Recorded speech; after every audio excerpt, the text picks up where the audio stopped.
Okay, this video is going to be a little bit different from what I'm used to because I am responding to a comment that was placed on one of my videos. And it's a really good question. Actually, it's a couple questions if I can break down this comment. And this question or comment came from the Imaginer, and it reads, I take Xarelto for atrial fibrillation. I have already had a stroke while taking warfarin 3 years ago. My question is this. In June, I will be taking early Social Security due to my health problems and will lose my insurance at work when I go part-time employment.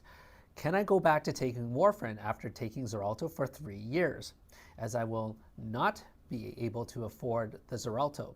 I need help. Please. Well, first of all, thank you so much for asking this question, and it does open a bit of a can of worms, but I think we can tackle this in this one video. Pardon me if I'm going to be eating throughout. This is we've had a long day rounding on the unit. It's around 2 o'clock in the afternoon now, and I'm just getting a bite to eat right now. But I think this is a very important question to address, and I'd like to help you to some degree. But with a disclaimer, though, that whatever I talk about here should not be perceived as or interpreted as medical advice.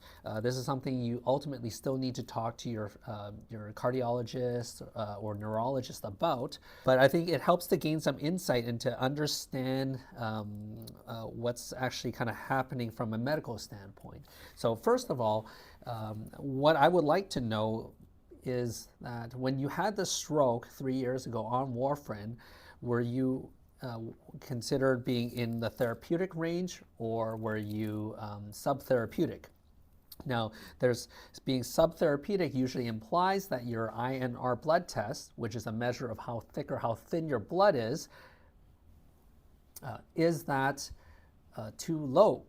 If that's too low, then there's a good chance that you could probably be put back on warfarin and just have closer INR monitoring to keep you within that INR range of 2 to 3. However, if you happen to have a stroke while your INR was between 2 and 3, then the conversation changes a little, because you may be labeled or perceived as somebody who has that warfarin has failed you.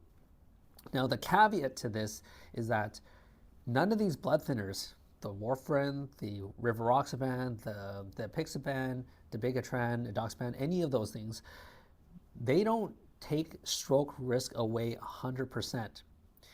At most, they will lower your stroke risk by about 2/3, about 60 to 70%. So there is always going to be a chance that even if you were to switch from one blood thinner to another, that you could also have a breakthrough stroke to occur. And so there's that part. The other part of it too is whenever we are switching from one anticoagulant, one blood thinner, to another blood thinner, we always have to be careful of how we do it, because it's always going to be a risk balance between stroke risk and bleeding risk. Stroke risk and bleeding risk. So if you're not transitioning from one blood thinner to the other one properly, you are probably, if there's too tight of an overlap, there is a chance that you may be put at a higher bleeding risk than you otherwise would have been. This has been demonstrated in other trials too. In the Frail AF study that I talked about in a video a couple months ago, they've actually had to change their protocol in their study so that they would have less bleeding when they were transitioning patients from their DOAC, or their direct-acting oral anticoagulant, over to warfarin. So there's that. So the other thing to consider is cost. Now, so I don't know where you live, but in Canada, Xarelto is about $3.50 a day, which is quite substantial. A month is a couple $100 without any coverage. Now, in where I am, British Columbia, Canada, Xarelto has been made considered as a regular benefit drug as of late last year. But we don't actually have a generic formulation of rivaroxaban or Xarelto made available to us that I'm aware of, which hopefully should decrease the amount of financial burden if that were to be made available.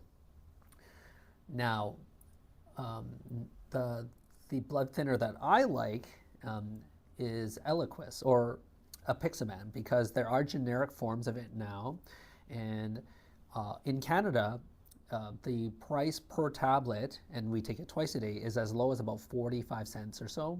So we're looking at about $1 a day for generic Eliquis or apixaban. So we also, I guess, have to consider the cost of warfarin, because warfarin, the cost will really depend highly on how much you actually need. And if you're somebody who takes about 5 milligrams on average, you're looking at probably about 40-50 cents per day. So not very expensive, so maybe about half the cost of generic Eliquis. But we also have to consider things like the iron or blood testing, the nuisances of having to make an appointment with your family doctor or whoever's dosing your warfarin to make sure that it's within that range. It can be time consuming and kind of cumbersome too. The other thing too to consider is that apixaban has actually been shown that it could actually be better than warfarin in terms of stroke prevention. So I'm not saying that you have to go with apixaban, but that is another option for you.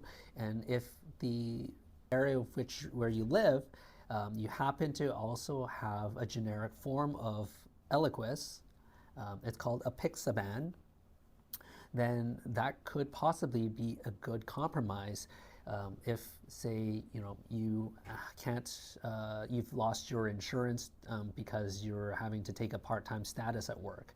So that's something to think about. The only problem from what I see is you're having to take the medication twice a day as opposed to once a day, which is what you normally would have to take with Xarelto or warfarin. So that's kind of the only downside, in my opinion, unless you have any crazy drug interactions that I'm not aware of. But I think that could be an option for you. So thank you again, the Imaginer. I think that your question may resonate with some other people as well. So it might as well, get out to the public. And again, remember, this is not medical advice, but do have a discussion with your heart or brain doctor about this. Thank you so much for the questions, the comments, watching these videos. I've just hit 199 subscribers as of today. That is freaking amazing, and I couldn't have done it without you guys. So I appreciate all the support and all your questions and comments.